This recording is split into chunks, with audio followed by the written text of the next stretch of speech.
क्यों जीजी, पूनम बड़ी जल्दी मायके से आ गई? हाँ शोभा, मेरी बहू पूनम नवरात्रि का त्योहार बहुत ही धूमधाम से मनाती है। अरे पूरे 9 दिन का व्रत करती है वो, और घर में साफ सफाई, पूजा पाठ, फलार बनाना, ये सारी जिम्मेदारियां वही उठाती है। इसलिए वो 6 दिन में ही वापस आ गई मायके से। अभी तो 3-4 दिनों तक बस वो घर की साफ सफाई में ही लगी रहेगी। अरे तुम्हारी बहू रजनी भी तो करती होगी ना व्रत? रजनी का तो आपको मैं क्या ही बताऊं जीजी। अरे उसे तो घर में होने वाले व्रत, उपास, तीज, त्योहार, इन सब चीजों से कोई लेना देना नहीं होता। अरे पूरे 9 दिन के व्रत के बारे में तो छोड़ दीजिए जीजी आप। अरे वो तो अपने पति की लंबी उम्र के लिए 1 दिन का करवा चौथ का उपास भी नहीं कर सकती। क्या बताऊं जीजी, अरे मेरे बड़े अरमान थे मेरी बहू खूब पूजा पाठ वाली होगी, सुबह जल्दी उठेगी, अरे साड़ी पहनकर सजेगी मेरी बहू, फिर किचन में आकर तरह तरह का व्यंजन बनाएगी। लेकिन सब कुछ उल्टा ही हो गया जीजी। मेरी बहू सुबह काम से पीछा छुड़वाकर ऑफिस चली जाती है और शाम को घर में घुसती है। बहुत दिन भर के लिए ऑफिस चली जाती है तो फिर घर के कामकाज कौन करता है शोभा? कौन करेगा जीजी? मैं ही करती हूँ। अरे मुझसे जितना बन पाता है। मम्मी, क्या मम्मी ऐसी छोटी छोटी बातों को लेकर बैठ जाते हो आप? चल ठीक है शोभा, मैं चलती हूँ। हाँ जीजी, फिर आना आप। कहो बेटा, क्या कहना था तुम्हारा? मम्मी, हम एक फुल टाइम मेड रख लेते हैं ना, अब आपसे भी कामकाज होते नहीं है और रजनी भी ऑफिस से थकी हारी आती है। और वैसे भी मम्मी, हम पैसा क्यों कमाते हैं? अरे अपनी सुख सुविधाओं के लिए तो कमाते हैं ना, इसलिए मेरी बात मानिए, हम एक फुल टाइम मेड रख लेते हैं घर में। हाँ बेटा, अब तेरी बीवी आ गई है ना, इसलिए अब तेरे को दिख रहा है कि माँ से कामकाज नहीं होता। अरे कमाता तो तू पहले भी था ना, लेकिन पहले क्यों नहीं कहा कि तू एक फुल टाइम मेड ले आए घर में? माँ की परेशानी थी तो तुझे कभी नहीं दिखा, लेकिन अब बीवी की परेशानी है ना, इसलिए तुझे सब कुछ दिखाई दे रहा है। अरे सही कहते हैं लोग, शादी के बाद बेटे बदल जाते हैं। आज तक तो सुना ही था, लेकिन आज देख भी लिया। देखा, सही बात कहो तो महारानी को कितना बुरा लगता है, और तुझे तो उससे कुछ ज्यादा ही बुरा लगता है। रजनी उसके पीछे पीछे भाग रहा है। जा जा, मना ले तेरी महारानी को, वरना गुस्सा हो जाएगी। माँ, आपको रजनी से इतनी समस्या क्यों है? क्यों आप उसके पीछे पड़े रहते हो? अरे रजनी कोई मेरी दुश्मन नहीं है, लेकिन आस पड़ोस की बहुओं को जाकर देख। अरे कितना पूजा पाठ करती है, घर में तीज त्योहार खुशी खुशी मनाती है, दिन भर रसोई में अच्छे अच्छे पकवान बनाती है। लेकिन मेरी तकदीर में ये सब नहीं है तो मैं तो बुरा मानूंगी ही ना। लेकिन रजनी को देख, अरे नवरात्रि के 9 दिन के उपास के बारे में तो तू छोड़ ही दे। तेरी लंबी उम्र के लिए 1 दिन का व्रत नहीं कर सकती वो, 1 दिन भूखे नहीं रह सकती। क्या माँ?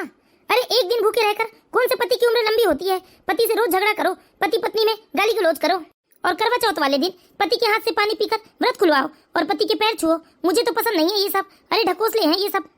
और वैसे भी मम्मी, ये करवा चौथ का जो व्रत है ना, ये आस्था से कम और शौक से ज्यादा जुड़ा हुआ है। हाँ हाँ बेटा, मैं भी तेरे पापा के लिए जो इतने सालों से करवा चौथ का व्रत कर रही हूँ, वो सब ढकोसला है। ठीक है माँ, मैं आपको मना नहीं कर रहा हूँ, ये अच्छी बात है, आप करवा चौथ का व्रत करते हैं, ये आपकी आस्था है, लेकिन आप अपनी सोच को किसी के ऊपर थोप नहीं सकती। अरे शायद तुझे दिखाई नहीं दे रहा है बेटा, लेकिन अपनी पत्नी का पक्ष लेते लेते तू अपने माता पिता से भी बैर कर बैठा है। बैर कैसा माँ? मैं तो हमेशा सच्चाई का साथ देता हूँ, चाहे फिर रजनी हो या आप। पापा, आप ही समझाइए ना मम्मी को। क्या समझाऊं बेटा?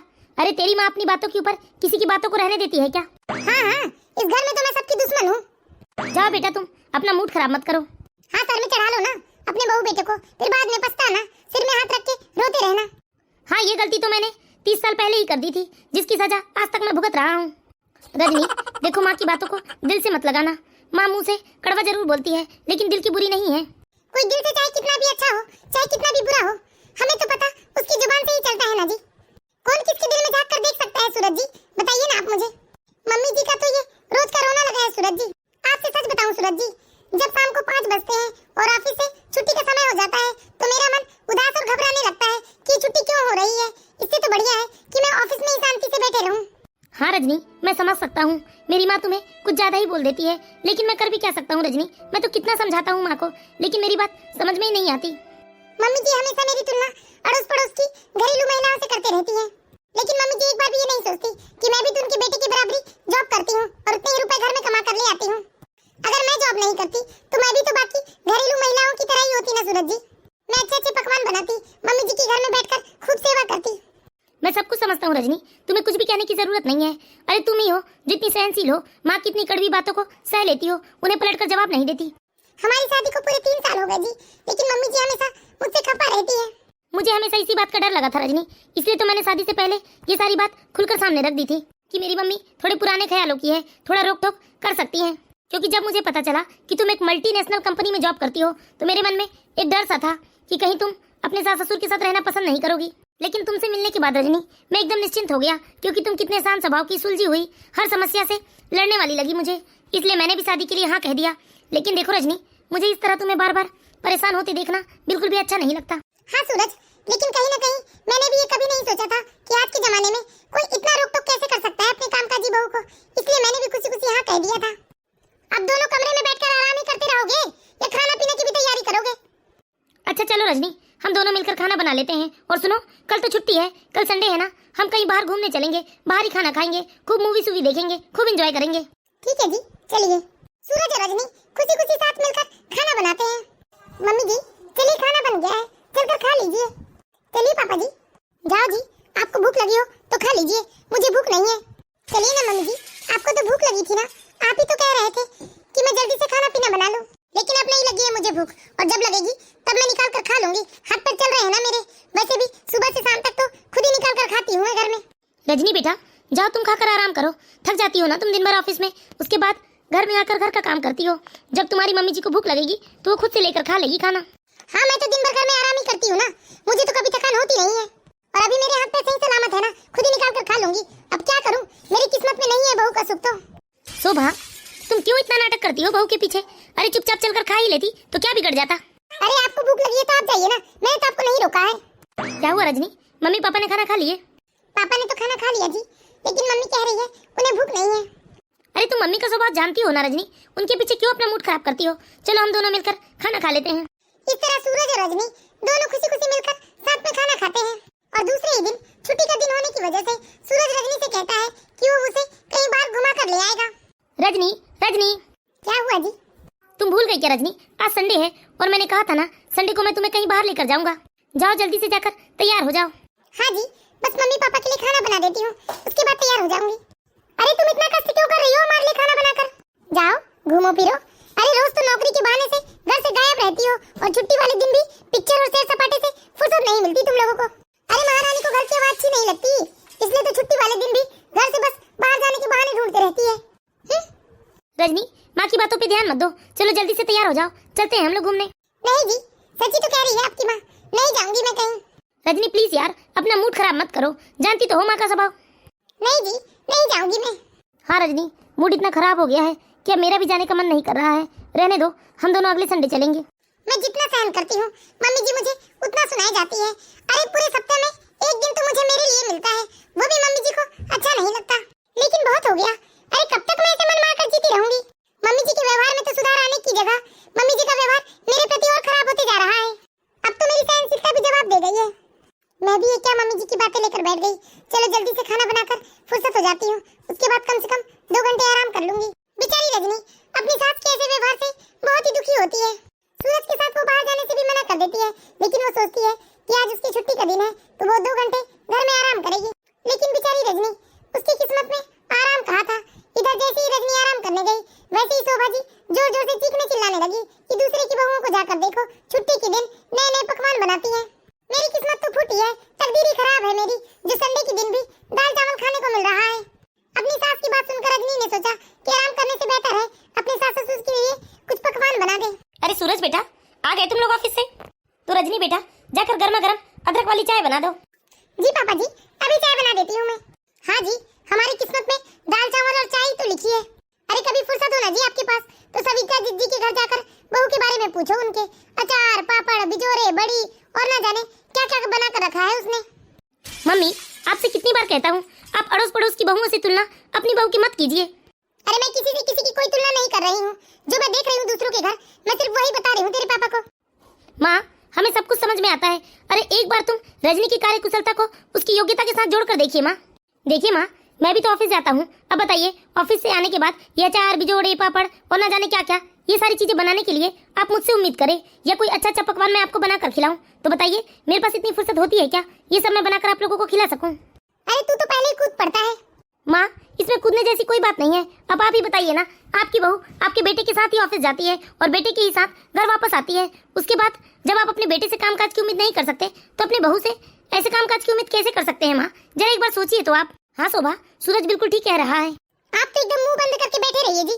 माँ, आपके मन में जो आता है आप वो सुना देते हो, लेकिन बेचारी रजनी, कितना अच्छा स्वभाव है इसका, जो कभी भी आपको पलटकर जवाब नहीं देती। ऐसी छोटी छोटी बातों से टेंशन लेना छोड़ दीजिए मम्मी, और खुश रहिए, मस्त रहिए, जिंदगी को खुशियों से जीना सीखो मम्मी। देखिए मम्मी जी, सबके जीवन की प्राथमिकता अलग अलग होती है। आप जिन बहुओं के बारे में बात करते हो उनके जीवन की प्राथमिकता घर के काम काज है। इसलिए मम्मी जी बाकी बहुओं से आप मेरी तुलना मत कीजिए। हाँ, तुम तो एक अनोखी आई हो जो मैं तुम्हारी तुलना बाकी महिलाओं से ना करूं। माँ, रजनी कुछ गलत नहीं कह रही है। हाँ, वो तेरी पत्नी है ना, वो गलत क्यों बोलेगी? और तू बहुत बड़ी बड़ी बातें करने लगा है। अरे बहुत उपदेश देना सीख गया है, पर मैं क्या जानती नहीं कि तू किसके सह पर ये सारी बात कह रहा है। हाँ बेटा, अरे जब तक तेरी शादी नहीं हुई थी ना, तब तक तो तुझे अपनी माँ की सब बात ठीक लगती थी। ये सब रजनी का ही किया धरा है, यही हमारे खिलाफ तेरे मन में दुनिया भर की बातें भर रही है, इसलिए तो तू हमें जवाब देने लगा है। बस कीजिए मम्मी जी, बहुत कुछ सह लिया मैंने, लेकिन इस तरह से आप मुझ पर इल्जाम मत लगाइए। मैंने आपको बेटे को आपके खिलाफ कभी कोई बात नहीं की, और कहने की भी क्या जरूरत थी मम्मी जी, आपने तो सब कुछ सूरज जी के सामने ही कहा है।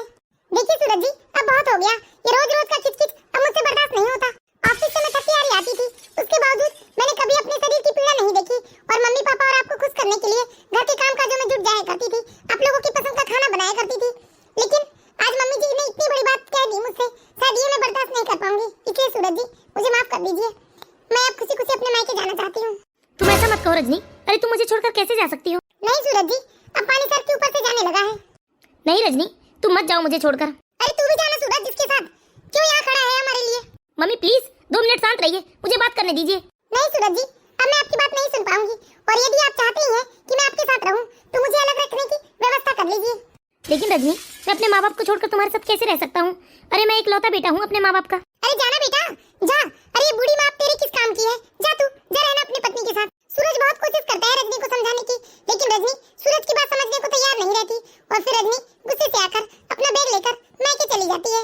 रजनी प्लीज रुक जाओ रजनी। अरे तू भी जा उसके साथ, क्या उसे रुक जा कर रहा है? शोभा, तुम्हें ऐसा नहीं करना था। देखो आज तुम्हारी वजह से बहू हमारे बेटे को छोड़कर चली गई। आप तो चुप ही रहिए जी। अरे कितने दिन मायके में रहेगी? देखना 2-4 दिनों में अकल ठिकाने आ जाएंगे, फिर वो वापस ससुराल का रास्ता पकड़ लेगी। बस कीजिए मम्मी। अरे रजनी कोई लाचार या बेसहारा नहीं है, वो खुद अपने पैरों पर खड़ी है, वो क्यों झुकेगी, क्यों आएगी वो यहाँ? अरे बस तू मेरी बात सुन बेटा, उसे फोन ऑन करने की कोई जरूरत नहीं है, देखना खुद से वापस आएगी। अरे मैंने इसके जैसे बहुत सारी बहुएं देखी हैं और उन्हें सीधे भी किए हैं। मुझे नहीं लगता कि रजनी इतनी आसानी से अपने मायके से वापस आ जाएगी। मुझे कुछ समझ में नहीं आ रहा है कि आखिर मैं क्या करूं।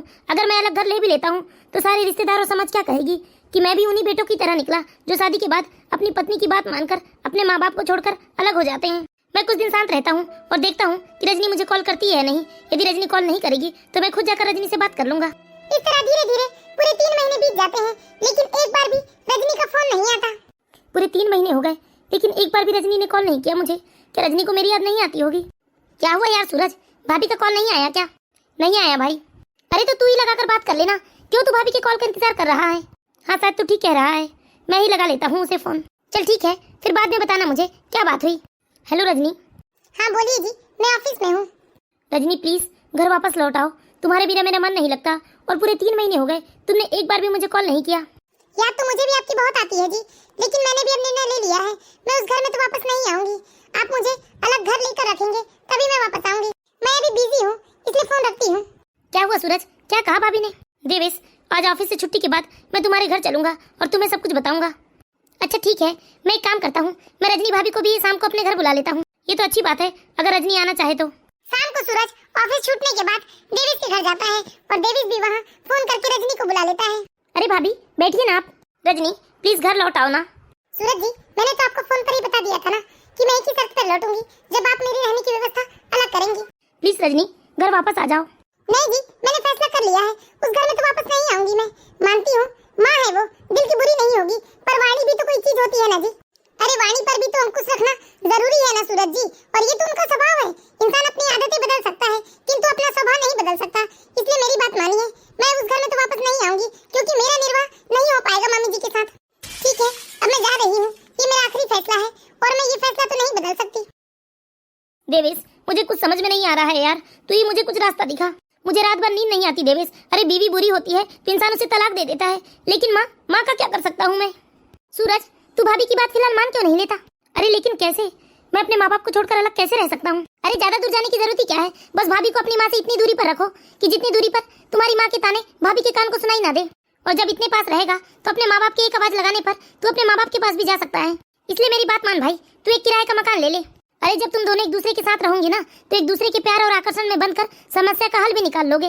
इस तरह दूर रहने से सूरज तुम्हारी समस्या तो और विकराल रूप ले लेगा। सूरज को देवित की बात समझ में आ जाती है और सूरज शाम को घर जाकर अपनी माँ से कहता है, अरे उस करमजली की वजह से आज मेरी बेटी की हालत क्या हो गई है, ढंग से खाता पीता नहीं, किसी से बातचीत नहीं करता। माँ, इस घर से थोड़ी ही दूर पर मैंने किराए का एक मकान लिया है, वहाँ मैं रजनी के साथ अलग रहना चाहता हूँ।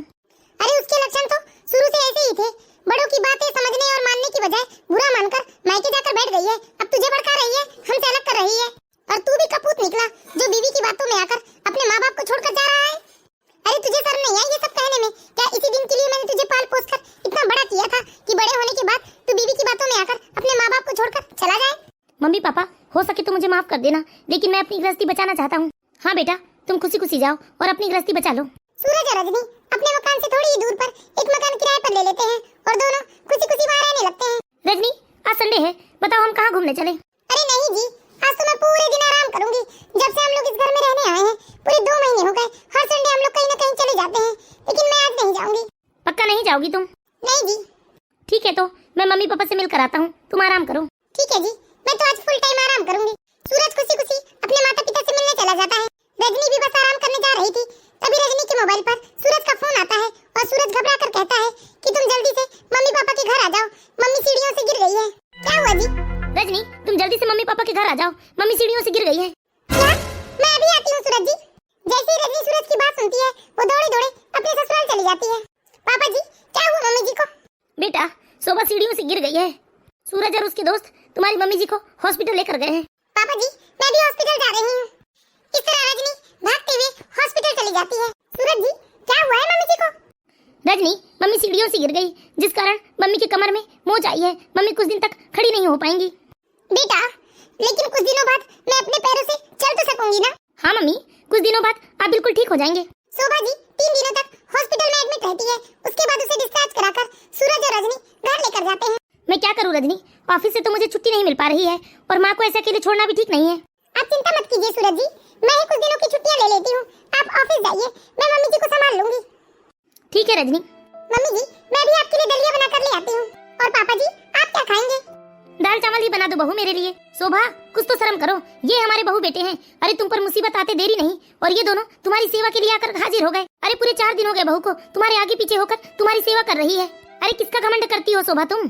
अरे बुढ़ापे में यही बेटे बहू हमें साथ देंगे, यही बहू हमारी सेवा करेगी, जिसे तुम जो मर्जी आता है वो कह देती हो। देखो आज बेचारी को तुम्हारी सारी बुरी बातों को भूल कर भी वो तुम्हारी सेवा के लिए हाजिर हो गई है। अपनी बहू रजनी की सेवा भाव को देखकर शोभा का दिल पिघलने लगता है और उसे अपने किए पर पछतावा भी होने लगता है कि उसने इतनी अच्छी बहू को कभी समझने की कोशिश नहीं की। और धीरे धीरे 2 हफ्ते बीत जाते हैं और फिर शोभा जी भी बिल्कुल ठीक हो जाती है। मम्मी, अब आपकी तबीयत तो पूरी तरह से ठीक हो गई है ना, इसलिए हम लोग अपने घर वापस जाना चाहते हैं। हाँ बेटा, मेरी रजनी बहू ने मेरी बहुत सेवा की है। मैंने रजनी को समझने में भूल कर दी बेटा, हो सके तो रजनी मुझे माफ कर देना। अरे नहीं मम्मी जी, किस बात की माफी मांग रहे हैं आप? और आपकी सेवा करना तो हमारा फर्ज है। आपको जब भी हमारी जरूरत होगी मम्मी जी, तब हम आपके पास ही होंगे। बेटा सूरज, अब वापस आ जाओ ना। अरे क्यों अलग जा रहे हो इस बूढ़े माँ बाप को छोड़कर? अरे बड़ों की बातों का इतना भी क्या बुरा मानना बेटा। अरे मैंने तो तुम लोगों के जाने के बाद महसूस किया कि मैं तुम लोगों से बहुत प्यार करती हूँ। मम्मी, जब कल हम आपके पास थे तब हम आपके दिल से बहुत दूर थे, लेकिन जब आज हम आपसे दूर हैं तो हम आपके दिल के बहुत करीब हैं, इसलिए मुझे ऐसा लगता है कि हमें दूर ही रहना चाहिए। मम्मी, आप मेरी बातें समझ रहे हैं ना? अरे साथ रहने पर कुछ दिनों में फिर से वही चिक चिक शुरू हो जाएगा, फिर एक दूसरे से नफरत होने लगेगी। उससे बेहतर है मम्मी, हमें दूर ही रहने दीजिए आप। रजनी बेटा, मुझे माफ कर दो और तुम ही सूरज को समझाओ। मैं तुमसे वादा करती हूँ बेटा, मैं कभी तुम्हें परेशान नहीं करूंगी। रजनी बेटा, मैंने तुम्हें समझने में बहुत बड़ी भूल कर दी है। मैं तुम लोगों से विनती करती हूँ बेटा और अपनी गलती के लिए माफी भी मांगती हूँ। अरे वापस आ जाओ इस घर में, क्यों हमसे अलग जा रहे हो? अब घर में 2 बर्तन हो तो आवाज तो आती है ना बेटा। मैं स्वभाव से जरा कड़क हूँ बेटा, लेकिन इसका मतलब ये नहीं कि मैं तुम लोगों से प्यार नहीं करती। अरे बड़ों की बातों का इतना क्या बुरा मानना बेटा, लौट आओ बेटा। माँ, आप इतने भावुक क्यों हो रहे हो माँ? हम आपके ही तो बच्चे हैं और हम आपसे ज्यादा दूर कहाँ जा रहे हैं, बस थोड़ी ही दूरी पर तो है। आप एक आवाज लगाओगे और हम दौड़ते हुए आपके पास आ जाएंगे। माँ, हम सब पहले एक ही घर में एक ही छत के तो नीचे रहते थे और ये दूरियां तो साथ रहने से ही आई थी मम्मी, इसलिए मुझे ऐसा लगता है कि हमें दूर ही रहना चाहिए। प्यार तो आप पहले भी हमसे करती थी माँ, लेकिन देखिए ना, इस प्यार का एहसास तो हमारे दूर जाने के बाद ही हुआ है, आपको भी और हमको भी। इसलिए माँ, हमें जाने दीजिए। और जब हम लोग फिर से साथ रहेंगे ना माँ, तो वही दमघोटू वातावरण बन जाएगा, वही रिश्तों में खींचतान शुरू हो जाएगी माँ। अरे नौकरी के साथ साथ माँ, घर की एक खींचतान झेलना रजनी के लिए बहुत मुश्किल हो जाता है और अब मैं रजनी के ऊपर अपनी कोई भी सोच थोपना नहीं चाहता।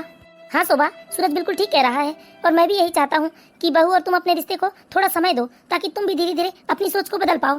जब तक रजनी खुद से नहीं कहेगी माँ कि वो घर वापस लौटना चाहती है तब तक मैं इस घर में नहीं आ पाऊंगा। मुझे माफ कर दीजिए माँ। बहुत अच्छे सूरज बेटा, जो बात आज तक मैंने नहीं कह पाई आज तुमने वो बात कह डाली।